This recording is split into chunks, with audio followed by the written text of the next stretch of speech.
Okay, so it's 11 p.m. and I am still writing the summaries to all the chapters in my book. And I am just so excited about this book. I am so sleepy.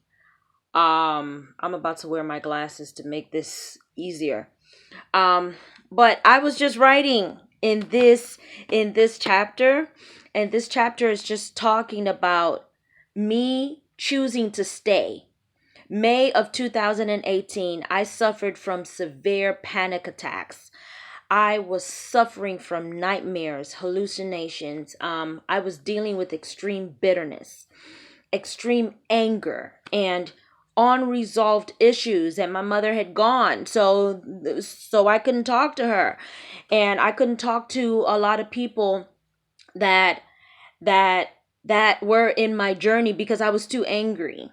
And so 34 years of my life was just, I was just so angry at so many things. And in May, I decided to go for therapy because I was literally losing my mind. And I remember the song that Jennifer Hudson had sang in Dreamgirls, I'm Staying.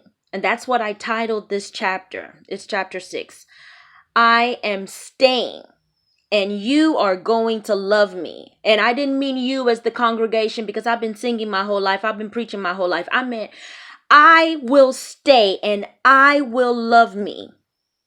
Nothing is going to break me. Nothing is going to take me out of this world. I I mean, I didn't care if I was going no, I did care. I was very, very scared that I was going to die and I was probably going to end up in hell because I was not ready to to to forgive. I was just in so much pain. Or I was going to die and be in heaven, and I didn't want that. I didn't want that. I wanted to remain here and do what God had called me to do, but I knew that I had to go through a process. And so now that I'm writing the summary of this chapter, I have goosebumps because I didn't know that I would still be alive.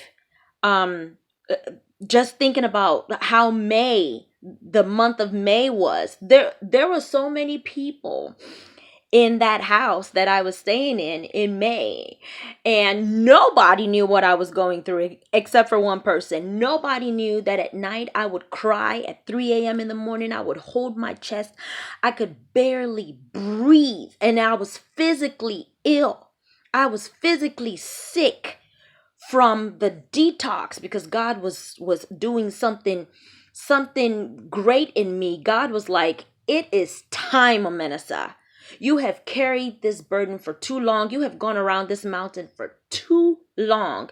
It is time to get this out of you.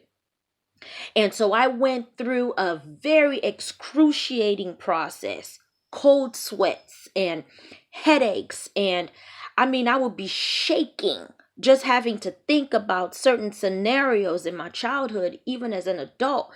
Just just remembering stuff, I would shake and I would go into this trauma. Woo! I thank God. I thank God for deliverance. This is November, and I am in a different place, but I had to go through. So my encouragement is, don't go around it, don't go under it, don't go above it, don't mask it, don't lie. Go through the emotions that you feel. Go through it and write them down. For me, I was angry, I was bitter, I was betrayed. I was lied to. I was used, abused, accused. I had spent my whole life placating, and people would manipulate me, and I knew half of the time what was going on, but I would just I was so used to just conforming. And that's what ministry does. Ooh, you conform. You know how to stand in line. You know how to act right. You know?